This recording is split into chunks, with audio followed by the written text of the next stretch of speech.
بسم الله والصلاة والسلام على رسول الله. مرحبا بكم البنات. اليوم راح نشوفوا تفصيل تاع ضروبة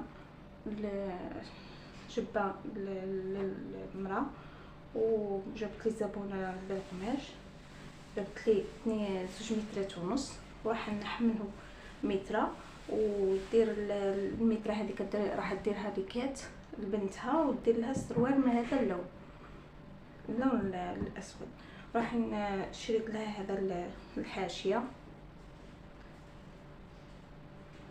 راح نديرها في الرقبه للام وللبنت.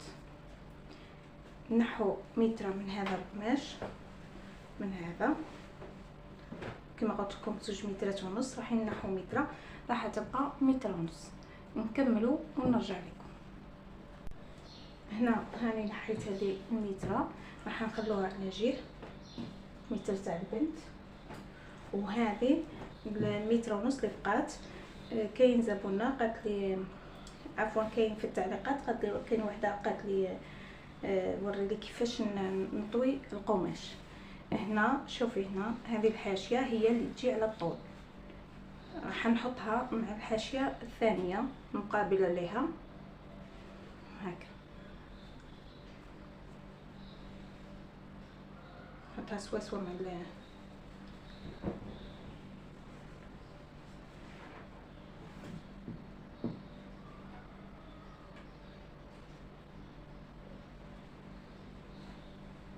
ونطويها الطيه الثانيه، يعني تكون القماش مطوي على 4.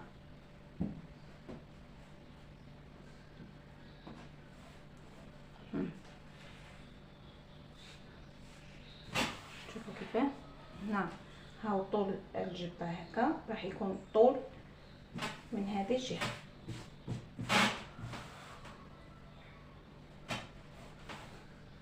راهي مطويه على 4.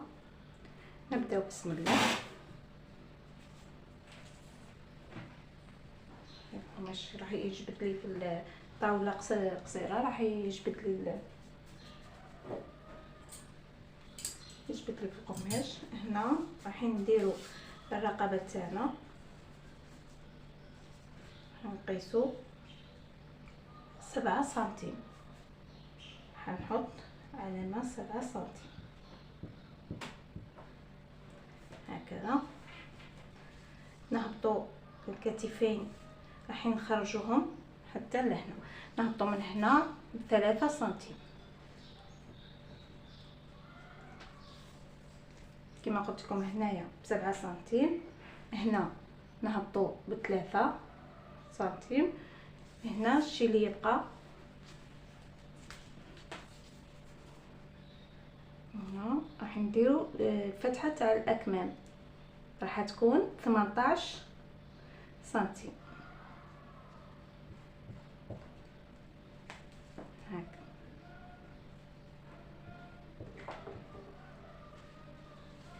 ندخل هنا ب2 سنتيم في الخصر، 2 فقط، لانها راح تجي هكا بالطول، مش راح ينقص منها بزاف.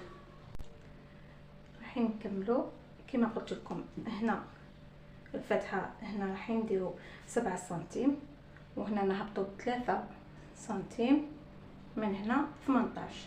هنا ندخلوا ب2 سنتيم ونفصل. هنا راح نهبطوا ب3 سنتيم فتحه الرقبه.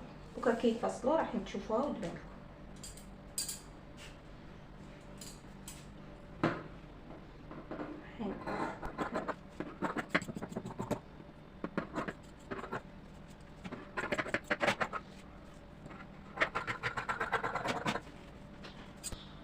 التفصيل تاعها راه سهل كما راكم تشوفوا. انا راح نزيد نطيح فيها شويه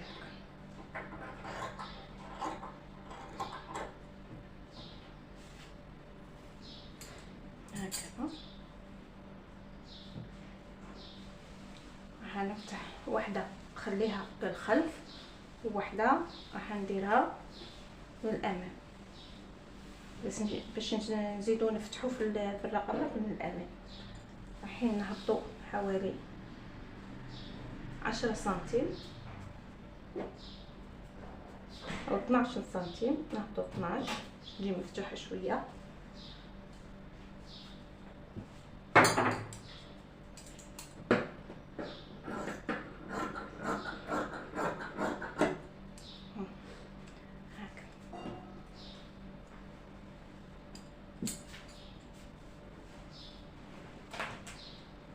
هذه راهي عندنا من الخلف، هذه الخلف وهذه الامام.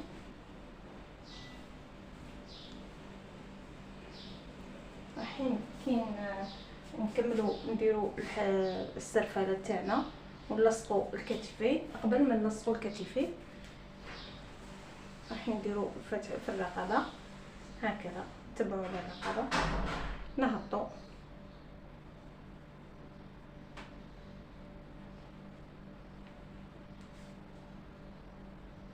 نديروها في الحاشيه.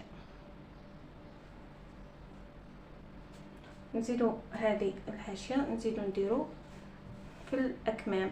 بعد ما نخيطوا الكتفين نزيدوا نديروا في الاكمام هكذا وندوروا عليه الكم ونخيط الجوانب. راهي سهله. نروحوا دوكا نفصلوا تاع البنت.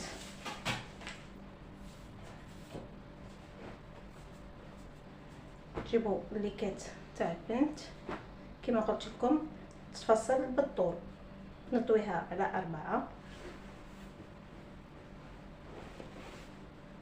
الخطوط تجي بالطول باش تجيكم سهله.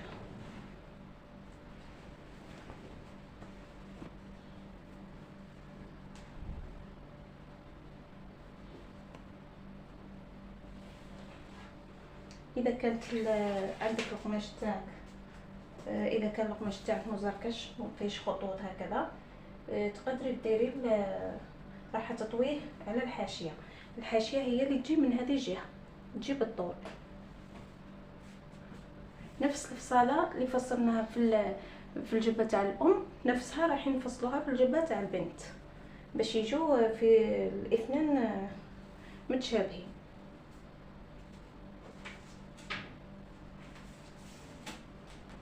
صح قياسات راح تتبدل، اكيد راح تتبدل. هنا نديرو 6 سنتيم، وهنا مش راح نديرو هذا الطول كامل لانه راح تجينا عريضه بزاف، راح نقصوا نديرو الطول تاعها غير شوفوا احسبوا من هذه من المنتصف حتى هنا 26، نديروها 26. من 26 هنا نهبطوا ب2 أو 3 هكذا، نرسموا الخط تاع الكتف، نهبطوا هنا حوالي 13 سنتيم ياسر، 13 سنتيم، وندخل ب2 هكذا، ندخل ب2 ونهبط الى الاخر، نهبط الى الاخر. راح نشوفوا هنا من هنا راح نديروا الطول،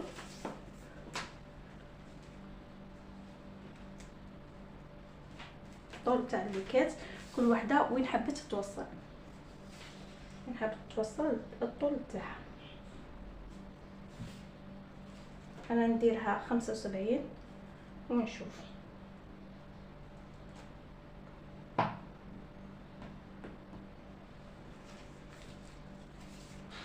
نفصلوا الليكات تاعنا، هنا نهبطوا ب2 سنتيم فقط،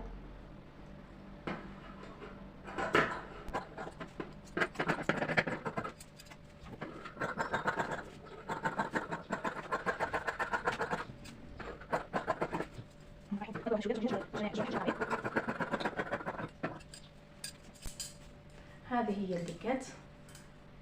نزيدو نحو جهه للامام وجهه للخلف. تاع الخلف راح نخلوها كما هي، وجهه الامام راح نفتحوا لها بالرقبه.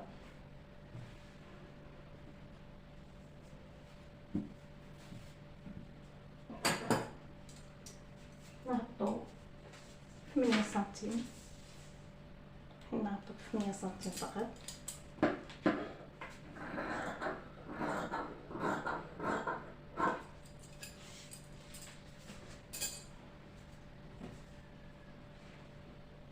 كيفاه. اذا كانت الرقبه صغيره تقدروا تزيدوا تفتحوا فيها. انا راح نزيد نهبطها شويه، حسيتها صغيره.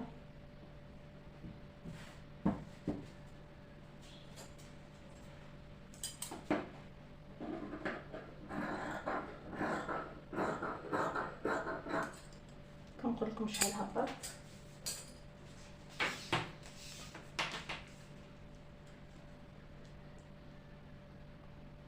ثلاثة عشر سنتيم، 13 سنتيم نهبطوها، ومنا كما قلنا 7 سنتيم، 6 أو 7.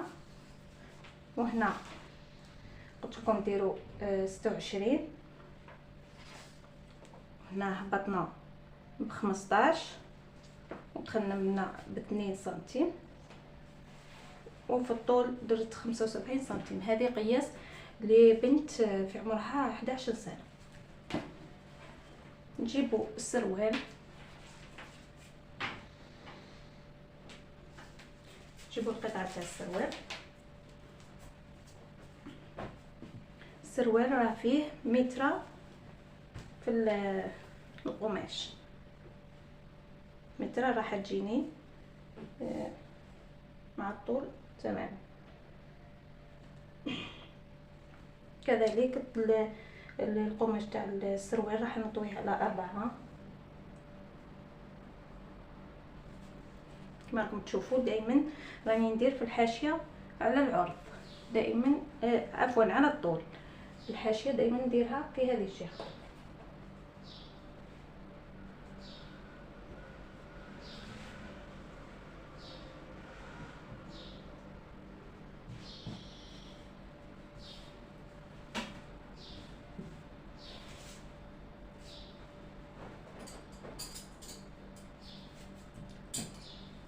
كنفصلوا السروال.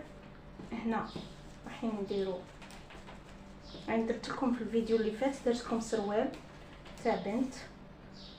هنا راح نديروا 27، راح يجي عريض. ننزلوا 27 كذلك.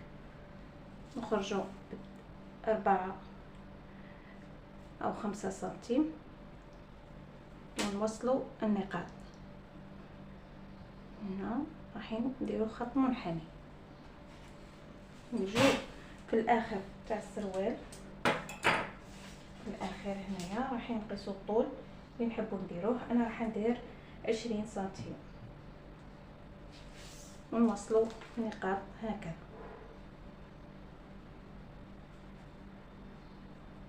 ان شاء الله راه باين لكم الرسم مفصل. هذا هو السروال، راح يجي ساهل، ما فيش البصاله بزاف.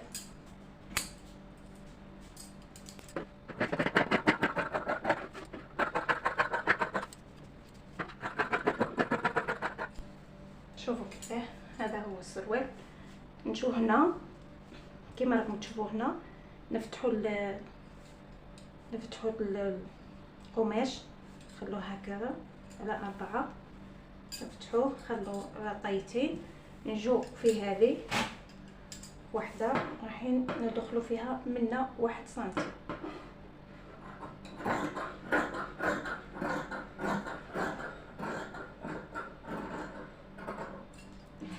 ونجو نزيدو هنا 1 سنتيم. اللي تحب تخليه كما هو تخليه، راح كي تفصليه هكذا يجي احسن.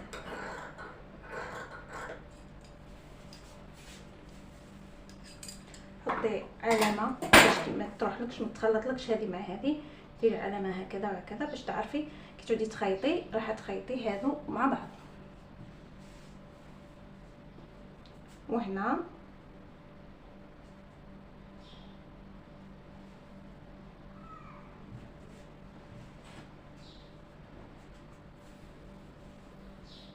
هنا هذه راح نهبطوا غير ب2 سنتيم نجو من المنتصف هكذا باش يتحدد لنا الامام.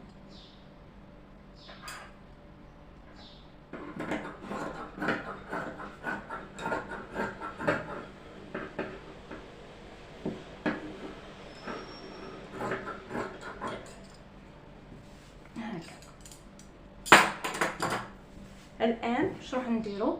راح نخيطو هذه مع هذه، هادو راح يتخيطوا. كي نخيطوهم نفتحو راح نخيطو الجوانب تاع السروال. في هاد الخياطه راح نوريكم ان شاء الله. هنا راني سرفلت الرقبه من الامام والخلف، من الامام والخلف. راح ندير كفه رقيقه طيه هكذا لان مسرفله، راح ندير طيه.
هاي هنا معنا كملنا خيطنا من الامام الرقبه. الان راح نحط الكتفين الظهر والامام بعد ما نديرو الكفه في الرقبه. نديرو الكفه هنا في الرقبه ومن بعد نلصقو الجوانب.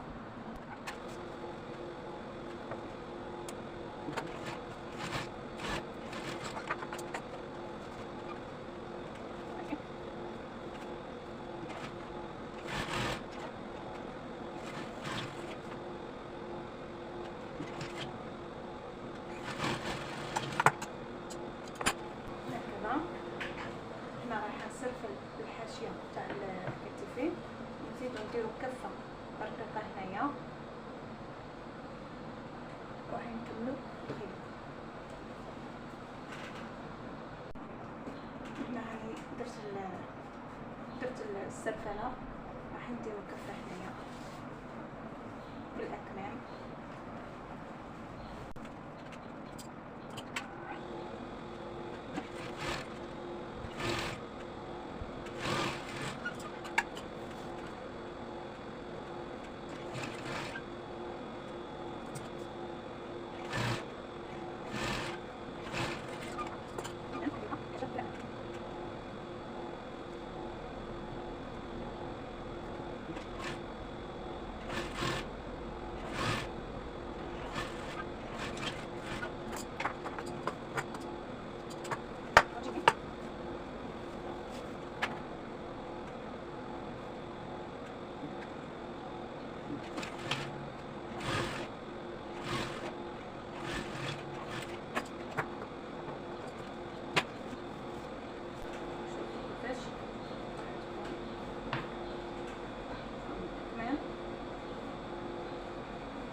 الان واش راح نديرو؟ راح نخيطو الجوانب، نكملو في الاخير نخيطو الجوانب وبعد نديرو كفه رقيقه ونرجع لكم تشوفوها جاهزه. هانا كملنا الجبه تاعنا، شوفوا كيفاش خرجت. هنا كملنا خيطنا الجوانب وكملنا خيطنا لتحت بكفه رقيقه. هذه هي الجبه تاع الام، وهنا نفس الطريقه درناها في الليكات تاع البنت. ها كيفاه تخرج الليكات. درنا كفه ايضا من الاسفل. وهنا هاو السروال. راح نخلي لكم الرابط الخياطه بما انه الفيديو خرج جانا شويه طويل. راح ندير لكم الرابط تاع السروال، الخياطه تاع السروال في صندوق الوصف. هاو السروال كيف خرج ما شاء الله. جات الخياطه شابه. نتمنى ان شاء الله اللي عجبته الخياطه ولا عجبو الفيديو يشترك في القناه ويفعل زر الجرس باش يوصلوا كل جديد ان شاء الله. وما تنساوش تخلوا لي في التعليقات اللي ما فهمتش نعطيها القياسات او اي سؤال راح نجاوبكم عليه. شكرا لكم ومع السلامه.